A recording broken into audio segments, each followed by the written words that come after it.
আর কত আর কত আমাদেরকে সহ্য করতে হবে? আর কত লড়াই, আর কত আন্দোলন, আর কত ক্যান্ডেল মার্চ, আর কত ঘরে ঘরে হতে হবে মৌমিতা দেবনাথ, নির্ভয়া, আর কত এরকম মেয়েদেরকে জীবনের প্রত্যেকটা মুহূর্তে এই পুরুষতান্ত্রিক সমাজে ভয়ে কাটাতে হবে। আমাদেরকে বলা হয় পুরুষ হলো সমাজের রক্ষক, তাহলে এই পুরুষরূপী রক্ষক সমাজেই পুরুষদের থেকেই কেন আমাদের ভয়ে ভয়ে থাকতে হয়? মহাভারতেও দ্রৌপদীর বস্ত্রহরণ হয়েছিল অনেক বীর পুরুষের সামনে। তাহলে পুরুষ যদি সমাজের রক্ষক হয়ে থাকে, পুরুষ যদি মহিলাদের রক্ষক হয়ে থাকে, তাহলে পুরুষের দ্বারাই কেন আমাদের মহিলাদেরকে, মেয়েদেরকে নির্যাতিত হতে হয়? এর শেষ কোথায়? আর কত আমাদের জীবনের প্রত্যেকটা মুহূর্তে আমাদেরকে লড়াই করতে হবে? আর কত আমরা লড়াই করব? আর কত ওই সমাজের রক্ষক রূপে থাকা রাক্ষসরূপী ওই কাকু, মামা, দাদু, দাদা থেকে আমাদের সম্মান বাঁচাবো? ট্রেনে, গাড়িতে, অটোতে, নিজের কাজের জায়গা থেকে কত আমরা নিজেদের সম্মান বাঁচাবো? কত ওই রক্ষক রূপে থাকা রাক্ষসরূপী পুরুষদের থেকে আমাদেরকে আমাদের সম্মান বাঁচাতে হবে? আর কত? পুরুষ যদি সমাজের রক্ষক হয়ে থাকে, তাহলে সেই পুরুষদের থেকেই কেন আমাদেরকে ভয়ে থাকতে হয়, আমাদের প্রাণ বাঁচাতে হয় কেন? হবে এই লড়াই? সত্যি কি এই লড়াই কখনো শেষ হবে এই সমাজে?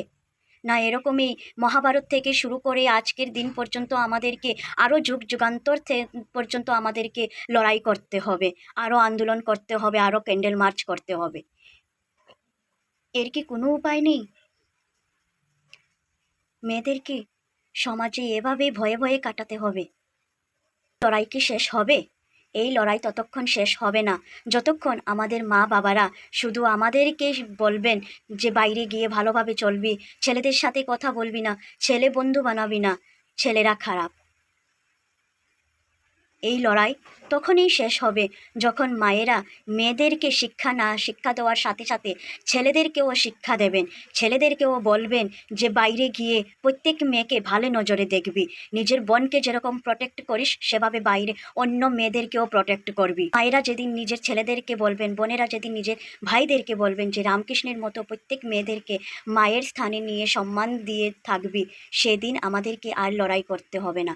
এই চেঞ্জেস আন্দোলন দিয়ে হবে না, এই চেঞ্জেস আমাদের ঘর থেকে শুরু করতে হবে।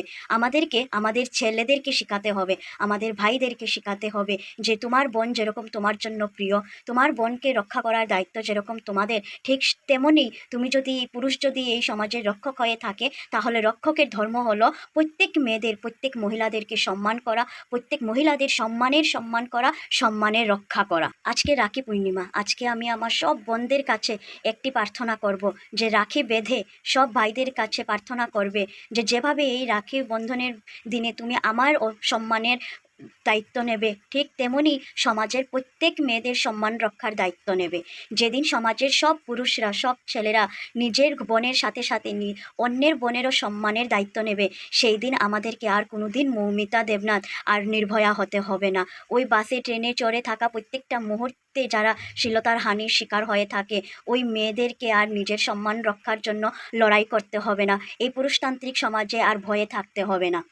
তো আজকে আমি আমার সব ভাইদেরকে এটাই রিকোয়েস্ট করব, এটাই প্রার্থনা করব যে নিজের বোনের সম্মানের দায়িত্ব নেওয়ার সাথে সাথে সব বোনদের সম্মান রক্ষার দায়িত্ব নাও।